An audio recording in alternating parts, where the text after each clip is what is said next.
These are never easy videos to make, but someone's got to do them. Okay.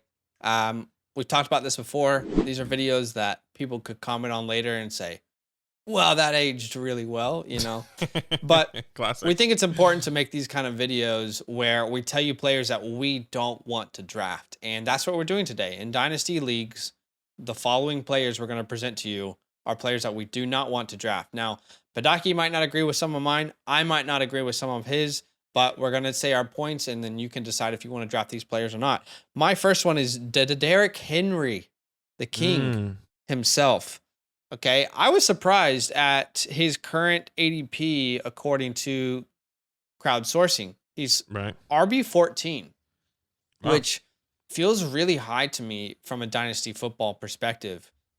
My ranking for him is the RB20, and I almost feel like unless I'm a win now team, I'm not going to take him at that ADP anyway. There are other players at that point that I would rather invest in. Yeah.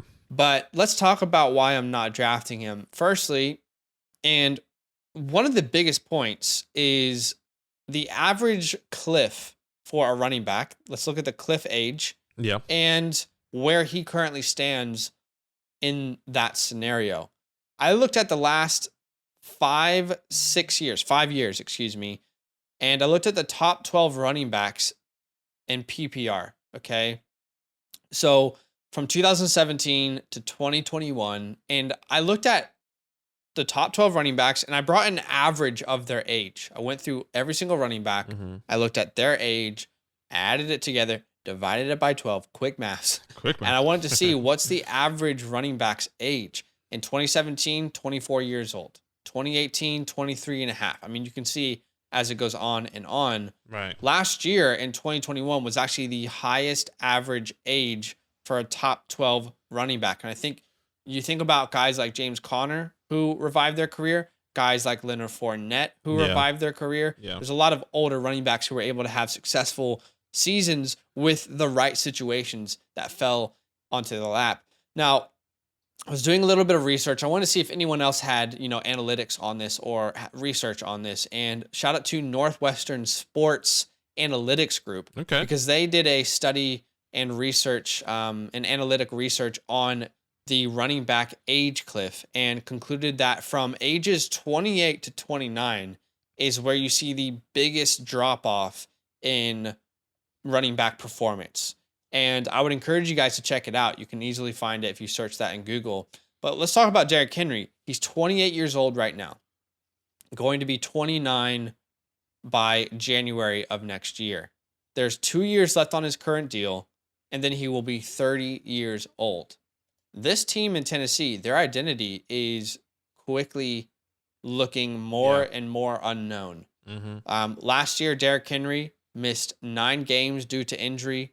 This is just not a running back that I want to invest in. We're talking about since 2019, Derrick Henry, 900 rushing attempts. Sheesh. Just rushing attempts since 2019. Over 23 rushing attempts per game. At some point, it doesn't matter who you are, your body does break down. And the people who are drafting him for a win now team, yeah, I think he could potentially help you this year. But when does that cliff happen? Because we could literally be in the offseason right now where the cliff is about to hit. Yeah. I'm hesitant to even draft Derrick Henry in redraft leagues because I'm more worried about this cliff than what his upside could potentially bring. And you look at the running backs that are going around Derrick Henry in his ADP, even if you're a win now team, I think a lot of those running backs and other players are better investments. For example, like Joe Mixon. I see Joe Mixon go around him. Saquon Barkley at times. Here's some other players. In our last 3 real drafts that we've hosted, real drafts, not mocks, these are the players that have gone around Derrick Henry. And he's been kind of all over the place, but Hollywood Brown, Chris Godwin, Deontay Johnson, Rashad Bateman, Drake London, Travis Etienne, Treylon Burks, and Joe Mixon. I would say all of those players are better dynasty investments than Derrick Henry right now. And I'm not even a Deontay Johnson. I'm not a big Deontay Johnson guy. Yeah. So when I look at purely analytics, at some point the body breaks down. And a lot of those running backs that were being tested in that research that Northwestern did they weren't getting this many touches that Derrick Henry was. Their body wasn't already wearing down this quickly. And the cliff, it happens and it happens rapidly. It's not a slow cliff typically for these guys. I mean, think about Todd Gurley, how quickly that fell off. And he's just one example. But for me, Derrick Henry, I think it's a terrible investment.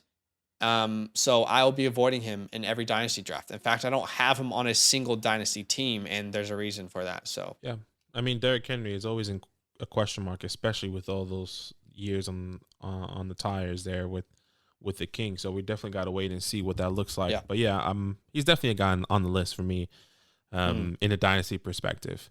For me, my first player that you should be avoiding, you shouldn't draft, essentially, is Antonio Gibson. I know Zach is not in love with it, and he did this whole take. I'm listening. I don't know. No, I'm saying, like, I know we see this very differently, and Zach did a really good take about, the points per game and the difference of between like the top 10 and the top 20, like between the top 10, I think, and the top 18 running backs, and it's only about 1.2 points, 1.8 points per game. I would need to go back and review the research. I would highly recommend to watch that video because I do believe it's good. But in my eyes, I'm still avoiding because I just want. I think I want to get a higher upside players in my eyes. So the reason why I'm not. Let me just tell you some current ADP. So currently for the community, RB16, it really fluctuates, by the way. I looked at so many different websites and so many different crowdsourcing. He's going from RB16 to RB21. So he's in that gap, right? He's in that area. For me, he's right outside an RB22. And the reason why I don't want to invest in Antonio Gibson is because of that three-headed monster. J.D. McKissic, Brian Robinson, and Antonio Gibson. I mean, we saw a workload for J.D. McKissic this past year and the year before that. This past year, he didn't see that good of a production because he actually was injured. Same thing was with Antonio Gibson, and that's why Zach has always been saying they brought in Brian Robinson because they need a good guy just to fill in if somebody is hurt at least, which I definitely agree with. But I think what really scares me is the reports that are coming out saying that Antonio Gibson is going to see less of a workload already when his workload was already taken away from J.D. McKissic, and now it's taken away from Brian Robinson. So the thought process is, so cool. But back in the day, it was Antonio Gibson first and second down, and then J.D. McKissic in the third down. So the most logic way is now there's going to be not every single play or every single possession that they have. Antonio Gibson, first down. Brian Robinson, second down. J.D. McKissic, third down. That just seems logical to me because now they have to split it. I'm not saying that's going to happen. There's going to be some sort of fluctuation in touches. And I don't believe I want to invest in somebody that is not. I mean, we can all agree that the running back room in the NFL has changed. There's going running back committee. That's fine. But running back committee with 3 people, that's too much for me. 3 is just too much. So when it comes down to value and who is going around Antonio Gibson, I think that is what is really, really big for me. These are the guys that in our latest mock drafts that are going around Antonio Gibson that I would rather invest in, especially in a dynasty perspective. Michael Pittman, J.K. Dobbins, Derek Carr, Treylon Burks, Garrett Wilson, Tua Tags, and Zach Wilson. These are guys I would rather invest in. These are guys, I mean, he went at the 4.8, excuse me. Once again, he does fluctuate, so I'll bring you another perspective where he did go at the 6.10. These are players going around him: Chris Olave, Devonta Smith, George Kittle, Rashad Bateman, Deontay Johnson, Kirk Cousins. Once again, it fluctuates, and I would rather have all those guys still over Antonio Gibson. The time where I want to take Antonio Gibson, if the value does come to me, maybe he's my RB3. Somehow he falls to me as my RB3, but I doubt he's going to fall that far. That's where I'm saying, you know what, let's take a shot on him, because I do believe in the talent. This past year, I was saying Antonio Gibson to the moon, top 10 running back, which he did finish top 10. But I was really expecting even higher than that, which it's not like saying, I'm not saying, hey, Antonio Gibson's bad. I'm saying I don't want the shared workload and the value that you're going to get, the value that you're getting and where the ADP is at currently for Antonio Gibson. I'm not in love with the talent around him. And that's why I don't think you guys should be drafting Antonio Gibson. Sure. Really. Yeah. It's hard because I don't think in real drafts he's gonna go in the 4th round. I mean, Yeah, especially now, I that's what I'm think it's saying. more 5th, 6th round, which at some point it does become a value. Yeah, for sure. And I think like, where is that turn? Where is those turn of players where you're Sure. saying, dang, like this is where I can get into it? Because I mean, like I said, the 6th round, Chris Olave, Terry, these are players. George Kittle, Rashad Bateman. I mean, Yeah. I would assume that you would take some of these guys over in Yeah, Antonio of Gibson. course. Yeah. Yeah. No, So and I wasn't even taking Gibson before Brian Robinson came in over some of these yeah, guys. But yeah. So you it's know, tough. yeah. And the only thing I'll say on it is the only reason that I feel like people should be worried is if they think Brian Robinson is a very talented running back. Mm-hmm. And I've just never thought that. So that's up for you guys to decide. But I understand the worries. I understand the worries. Mm-hmm. All right. Now, before I say this next one, I've done a video on this player before, and a lot of people didn't like it. A lot of you guys did not like it. Just be nice. Just words, be nice. words please. hurt. Words work. Yeah, words work. So let's talk about DJ Moore. I don't want to draft him. Right. I don't want to draft DJ Moore.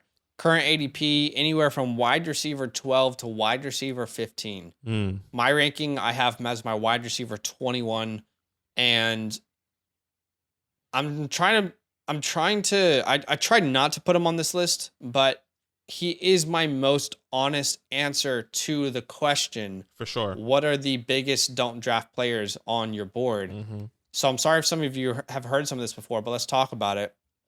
Let's review his last 2 years. In 2020, okay, he was a wide receiver 25, but he had the 19th most targets. All right, you can see his stats there.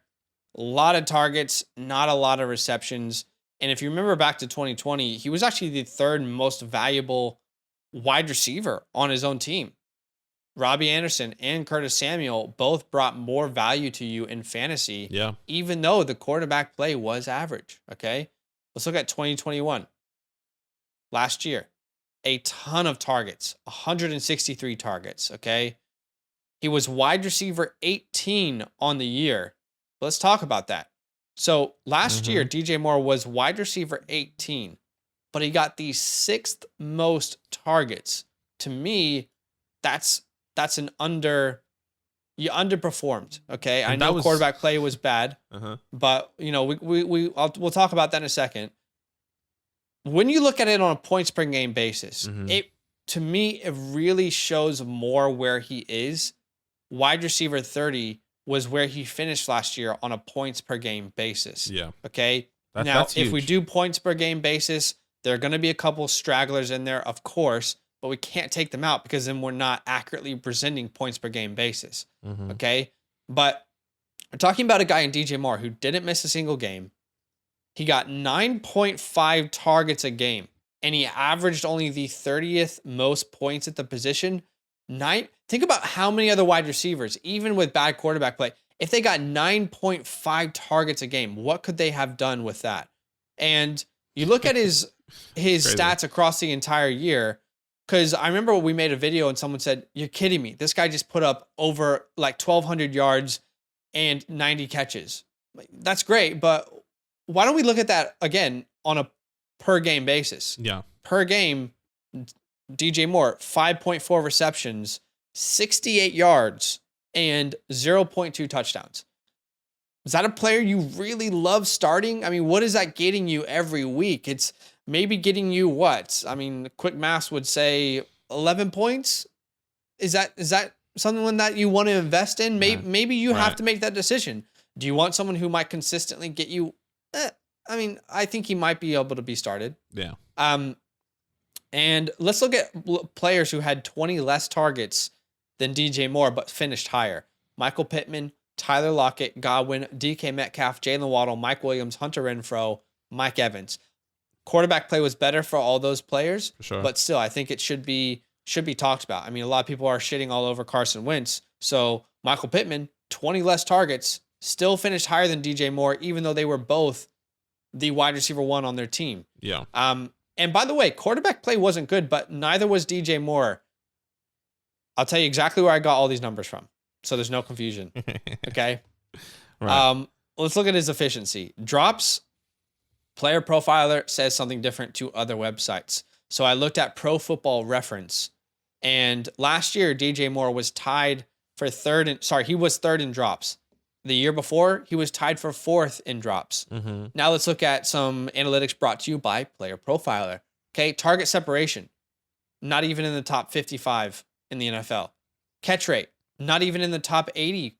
Like, there are 80 other receivers who have a better catch rate than DJ Moore. Okay, how about true catch rate? Yeah. So if you're going to talk about, well, some of those targets were uncatchable, true catch rate essentially takes the catchable targets and divides that, by your receptions. He was 70th last year, 96th the year before. So to highlight this, we're talking about DJ Moore, who is not getting separation at a good rate. He's dropping the ball at a high rate, and he has a 70th best true catch rate. I don't see why this isn't concerning to anyone else. Not to mention the lack of touchdown upside. We're talking about someone who has never gotten more than 4 touchdowns on a year. He has never received more than 4 touchdowns in a single season. Yeah. Again, you can yell quarterback purgatory. He's in quarterback purgatory. Well, you don't just fix that. I mean, you don't just get out of that. That's why it's called purgatory. Right? I mean, it's not just like here's the escape door. People talk about Baker Mayfield potentially coming in. Is that going to be better? I mean, if you look at Baker's wide receiver 1, his average finish from his wide receiver 1 since he was a starter in the NFL, that's wide receiver 32. So is that better? I don't think so. Meanwhile, you got Carolina, who had the second worst offensive line last year, according to PFF. So DJ Moore for me is, and you guys have to make this decision, because I remember someone commented, well, okay, you said he's going to be a wide receiver, a low-end wide receiver 2 for his career. That's still valuable to me. Yeah, I mean, look, if you want to draft him there, that's fine. But I would like to draft someone who I think has far more upside, like guys who go around him. Let's look at players around his ADP in our last 3 real drafts. Devontae Adams, Treylon Burks, Drake London, Diggs, Pittman, Judy, Mac Jones. I mean, that's one quarterback, but these are all players that I feel like have higher upsides than DJ Moore, that I think can be a bigger impact on my team. How do you want to play it? Do you want the safety of the targets? What if more competition comes in? What if they draft a better wide receiver next year? Are those targets that you feel so safe with, are they going to be there? And to everyone who's saying, well, they're going to get a better quarterback. I've been following the Washington football team, whatever you want to call it, my entire life. We've always been looking for a better quarterback. Yeah, okay? Always. It doesn't just happen. So, anyway, DJ Moore is not someone I want to invest in. And while he might be a safe play, what is the upside there? So I'm not going to be drafting him at all. And I haven't. I don't have him in any Dynasty league. I completely agree. This is a guy I think we've always been on the same page on. This was his breakout year. That's all I have to say. This was the year DJ Moore actually physically, in a fantasy perspective, broke out. And you're telling me, I mean, everything you just said, you know, and especially the points per game, like, it's just not good. Wide receiver 30 points per game, but had the 6th most targets. It's just not good enough. It's just really. It's just not good. So I completely agree with this take. My second player that I am avoiding in drafts, I'm saying that you should not draft. I think this one's pretty obvious now. Amari Cooper, wide receiver 38 amongst the community. My wide receiver 45. The elephant in the room is that Deshaun Watson, what the hell's going to happen with him? Is he going to play? Is he not going to play?